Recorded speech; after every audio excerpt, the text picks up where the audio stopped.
Oh yeah, that's a sweet running engine. That's pretty good. Makes a little noise out the back. Quiet up front.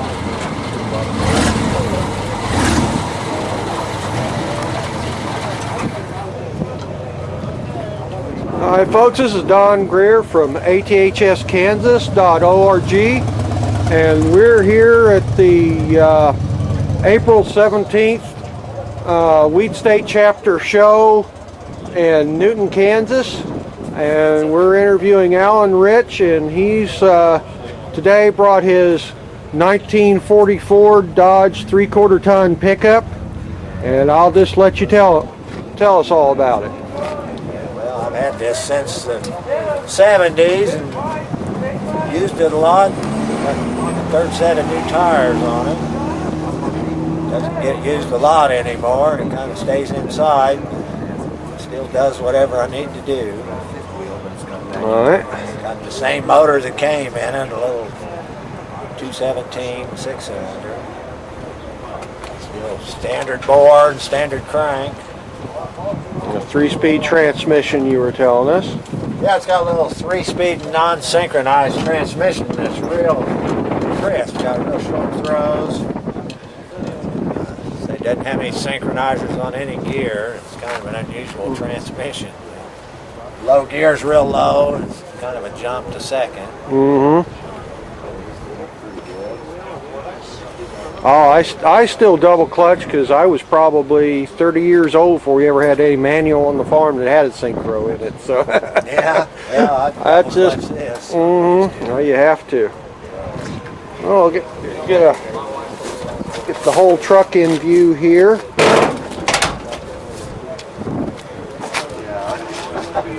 And you probably want to speak up a little so the camera will pick it up. Well, it's got some unusual disc wheels on it. They're kind of unusual.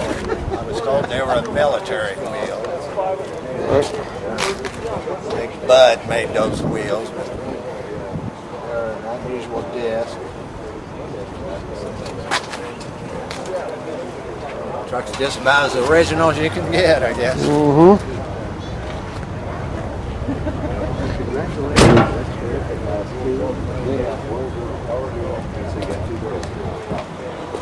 And you're telling us that you powder coated the windshield frame, and yeah, powder coated the wheels and the windshield. I really haven't done a lot to the old truck over the years. It's a couple water pumps and some batteries and tires and a little brake work.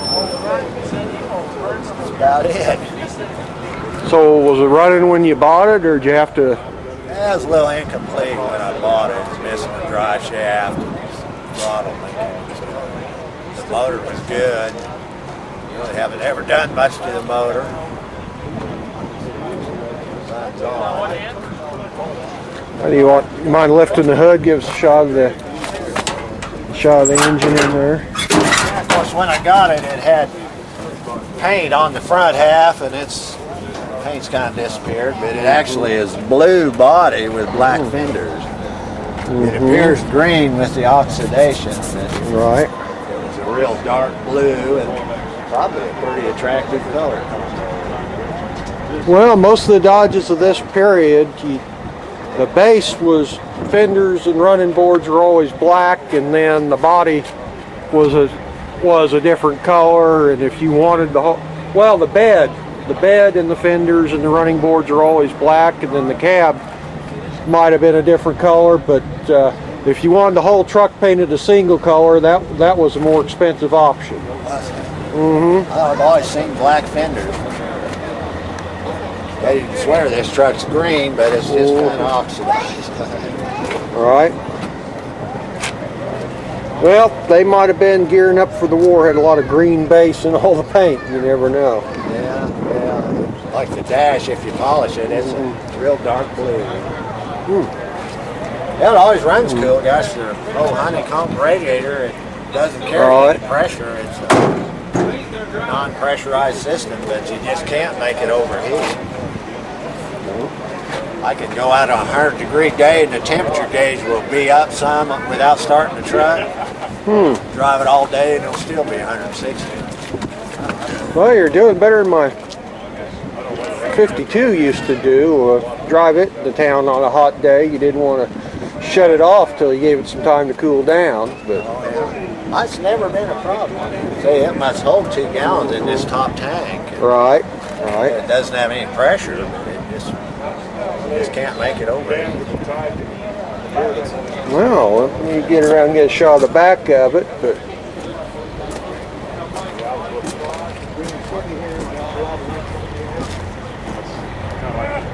Personally, I'd like to find that 48-inch International. Tough fit. He's got the secret done, so those cabs are more like this. If you look at them, they're metallic, much further forward than anything else you see around here. That's like were the dual tail lamps on there when you got it, or did you have to add those are a those? military light too that I just rounded up and put on there. Oh, okay. Yeah, I thought that looked kind of heavy duty on there. one over here. We're Yeah, they go. I've got those on some other trucks. They've got 3 bulbs in there, and it's a suspension system. They're mounted on springs inside there. Oh, okay. Be waterproof and shockproof. Were they originally 24 volt? Didn't have any bulbs in it. Didn't but I have bet bulbs. they were. Okay. They were. Even these little screws have clips, so the screws won't fall out when you take them. You can walk for a little bit. We're almost done.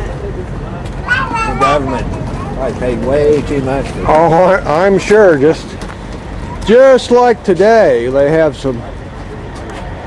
I imagine they probably got the Humvees doing some duties you could do just as well with a $20,000 pickup rather than that. But, well, I was sure glad you brought this today.